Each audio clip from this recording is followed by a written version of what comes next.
Hey everyone. So I want to welcome you all to POS 201, Introduction to Political Theory. My name is Rob Glover, and I'm going to be your instructor for this online offering of the course. I teach in the Political Science Department and the Honors College at the University of Maine. So primarily what I want to do with this video is just kind of run through some of the logistics of the course, go through the syllabus and my expectations, and then as this is an online course, it's important to know things like how to access the readings, the discussion board, how office hours will be conducted, things like that. So I'm just going to be kind of running through some of the features of the course. So before we get started, if you haven't already done so, you'll probably want to run off a copy of the syllabus or have that in front of you in some way so that you can follow along, because I will be kind of going through some of the things that are there and explaining them. And I'll just say at the outset too that if you run into any questions or you watch this video and something is still unclear to you, feel free to get in touch with me through email and we can work it out. So the first thing you see on the syllabus is my contact information. You have my email address there, you have my phone number. In general, probably the best way to get in touch with me in the summer is through email. If you send me an email, you'll usually get a reply within a few hours, certainly within 24 hours. So that's the best bet. If you need to talk to me, you can call me on the phone. That's my office number. I am in and out of the office this summer and I'm traveling a little bit. But if you leave a voicemail, I can get back to you. But in general, I'd say the best bet is that email address. There is, you see listed there, there's office hours. There are office hours for this course. I hold virtual office hours. So you'll actually, you can find that if you go to the first class site for this course. I'll actually hop out of here and go in there and show you what I'm talking about. So all of you on your first class desktop should have an icon for the course, and when you click on that icon, it will open up the course conference.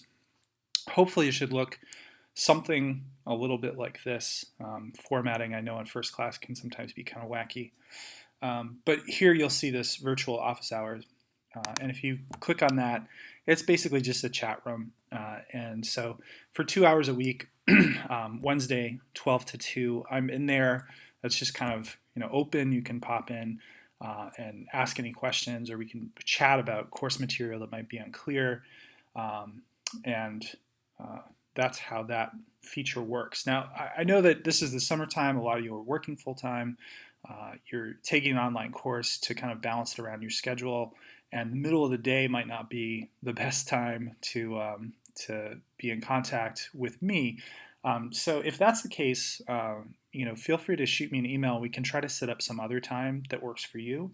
And I'll also say that if any of you are local to UMaine, if you're in kind of the Orono or Bangor area and would prefer to meet up in person, then we can do that as well. Just get in touch with me and we can set up a day and a time to meet.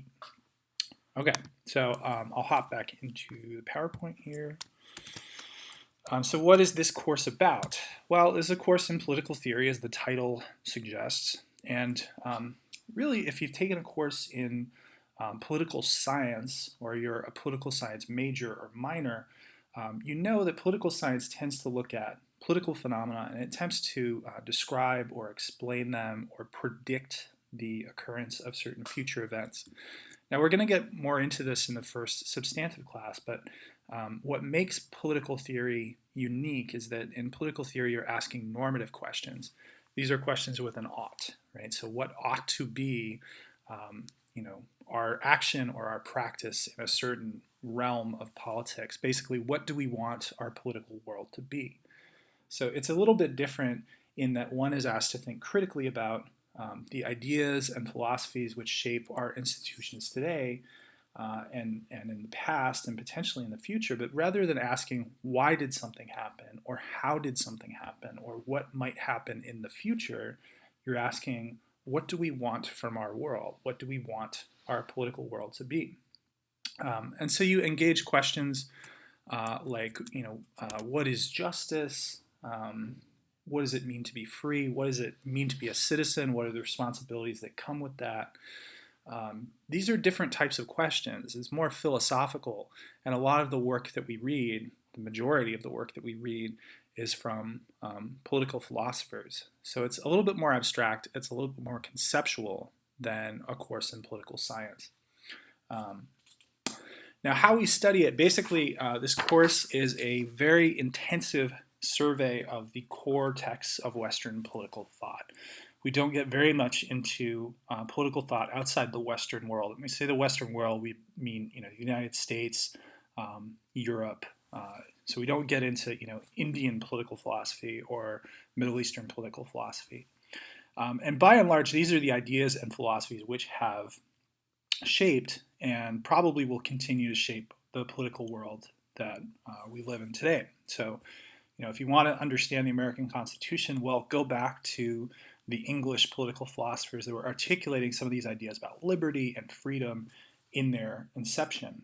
And really, I think that this course, in this course, you read works that everyone, as a political actor, as an enlightened citizen in the world, ought to be reading. So really my goal with this course is to give you a survey of this material and hopefully to spark your interest. It's an introductory class, so basically what I'm trying to show you is that there's this whole world of political thought and debate about fundamental questions of our shared existence, and it's waiting for you if you desire, if this is something that kind of piques your interest and you want to explore further. I will say that some of these texts were written hundreds, some of them thousands of years ago. So I do my best to situate things in relation to contemporary issues. That's one of the biggest challenges of a class like this. Not only do you have to understand the material, but you also have to understand why it's important to us today, which it is, but it's not always 100% clear how it's important. So I'm going to work to do that as much as I can. And be constantly thinking about that. It's like, okay, this is interesting as philosophy and abstract theorizing, but how does it impact the world that we live in today? The readings for the course. There's two readings that are available for purchase at the UMaine bookstore and which certainly you can find online. Relatively inexpensive texts. The first is a reader by Stephen Kahn called Political Philosophy, the Essential Texts. And for that one, you want to make sure that you get the second edition. There is a first edition, which contains most but not all of the texts that we read in this class. And there's a third edition, which came out really recently, and I actually haven't even had a chance to review yet. But the second edition is what is referenced in the syllabus, and it's what the page numbers reference in the syllabus. So you want to make sure that you get that. If for whatever reason you get the wrong edition, we can probably work with that, but it's going to be a little bit more difficult to follow the syllabus and figure out exactly what you're supposed to be reading. So if that is the case, if you did get the wrong edition, just be in touch with me and we can try to figure it out. The other book is a book of fiction called Looking Backward by Edward Bellamy. And there are occasionally readings that are available electronically through First Class. And these are listed as such in the syllabus. And you would just go to the First Class conference and there's a folder that says electronic reading, and you can find them there. For every reading that you do, there's also a set of reading questions available on First Class. This is a ton of reading. We're compressing basically an entire semester course into 3 weeks, and so the reading load is pretty intensive and it's challenging reading, especially some of the older stuff that we read. It can be really hard to sort out what they're actually saying. So the reading questions are available in the individual folders. Why don't I hop out and I'll show you. So if you go into the First Class conference, and lectures, clips, and reading questions, for any given week in any given class, you're going to see reading questions here, right? This is a PDF, and you just open it up. And really, I want you to review those before you read and utilize them to focus your reading, and that will help you out quite a bit. Otherwise, if you just try to kind of read it and take it all in, it can be really challenging. Okay. So those are the readings for the course. The grading for the course is relatively straightforward. There's a midterm and a final exam. And there are study guides for the midterm and the final exam. They're available in the first class conference right now. You can go and look at them and see what at the end of this course you'll be expected to know. There's a paper that you write on a film called The Educators, relatively short paper, um, asking you to apply some of the ideas that we've been talking about in the abstract sense in your class to the film The Educators.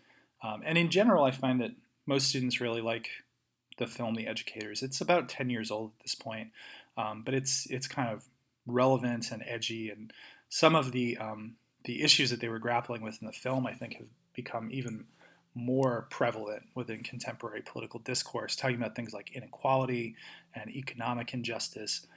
And you'll see the educators have kind of an interesting way to draw attention to this and a political strategy and form of activism to actually react to this. So you do write a paper on that, and participation in the online discussion board is 20% of your grade. And I'll talk about that a little bit more in just one second. So one thing that I will say about the exams is that they're conducted via Blackboard. The vast majority, in fact, all of the substantive content for this class is housed on the first class site. But there's two things that you need to access Blackboard for.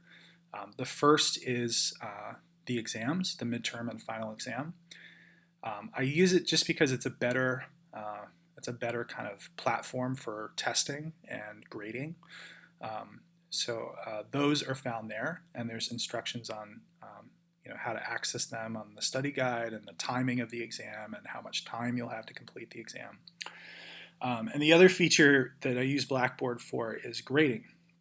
So at any given point in the class, you can log on to Blackboard and you can see how you're doing in terms of individual assignments and also your overall grade. So that's a helpful feature as well, and that's something that first class doesn't really have a very good way of doing that. So you'll want to make sure that you can access first class, which you've already done if you're watching this video, and you also want to make sure that you can access Blackboard and that this course is available for you on Blackboard. Now, the online discussion. So political theory really is meant to be discussed and debated. We'll talk about this in the first lecture, but a lot of the questions that we address, in fact, most of the questions that we address, really don't have any singular answer. There is no single answer to, what is justice or what are the responsibilities of citizenship. And so it's important to kind of engage in discussion and exploration of what those terms mean. But we are in an online course, right? So the discussion that would typically happen live in the classroom, we need to find a way to recreate that. So there is a discussion board. And basically for each day's video lecture and reading, there's a short video clip. And some of them are drawn from movies, some of them are drawn from documentary films, news reports, a couple instances in which we're drawing from propaganda films from decades past.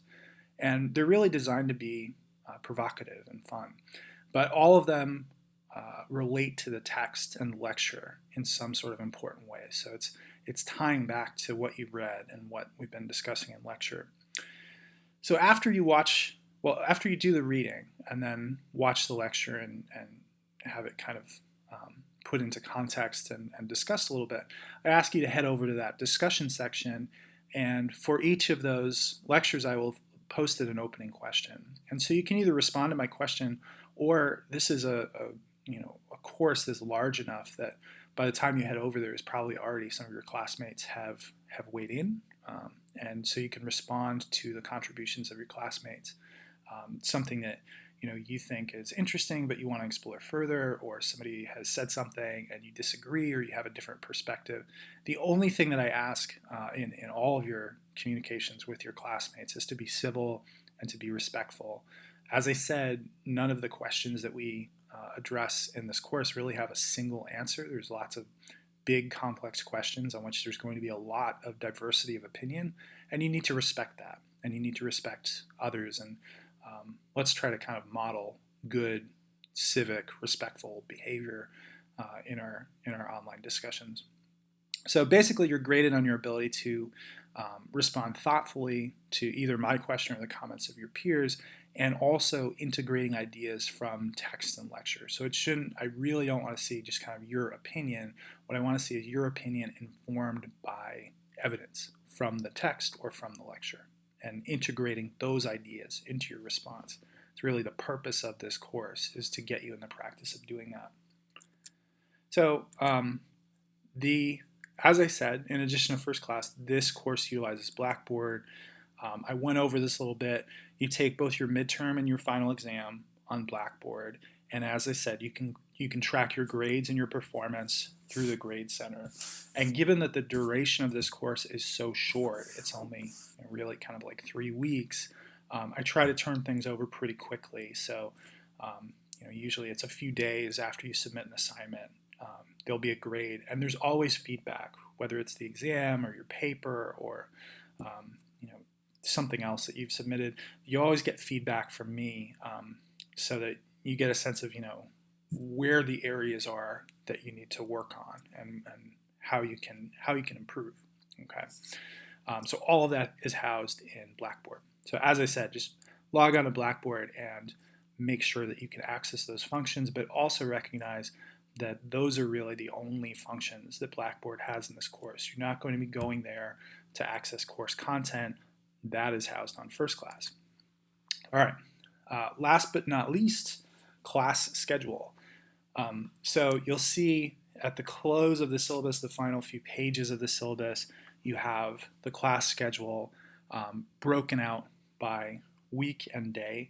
All of the content for the class, the lectures, the reading questions, all of that is now on first class. So you can move through this material basically at any pace you want, so long as the days that assignments are due, you're submitting those assignments. So every week, I think I said Saturday at 8 p.m., that is when I go in and kind of collect those those discussion posts, right? So I'm going to be grading those discussion posts over the weekend. So you want to ensure that you have your 3 posts for the week done by Saturday.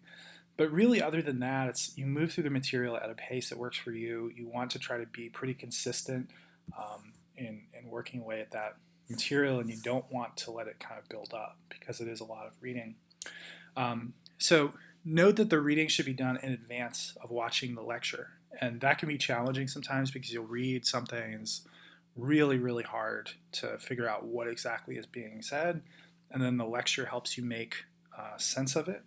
But I encourage you to struggle with the reading on your own, using those reading questions for guidance, what to focus on, where to read, and then watch the lecture. And don't do it the other way around, because I think there's value in trying to sort out what is being said on your own.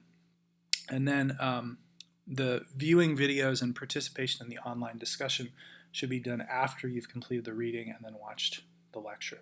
Okay, so you'll see for this very first day in week 1, we're asking what is political theory's relation to the discipline of political science, and sorting out some of those distinctions between empirical questions versus normative questions.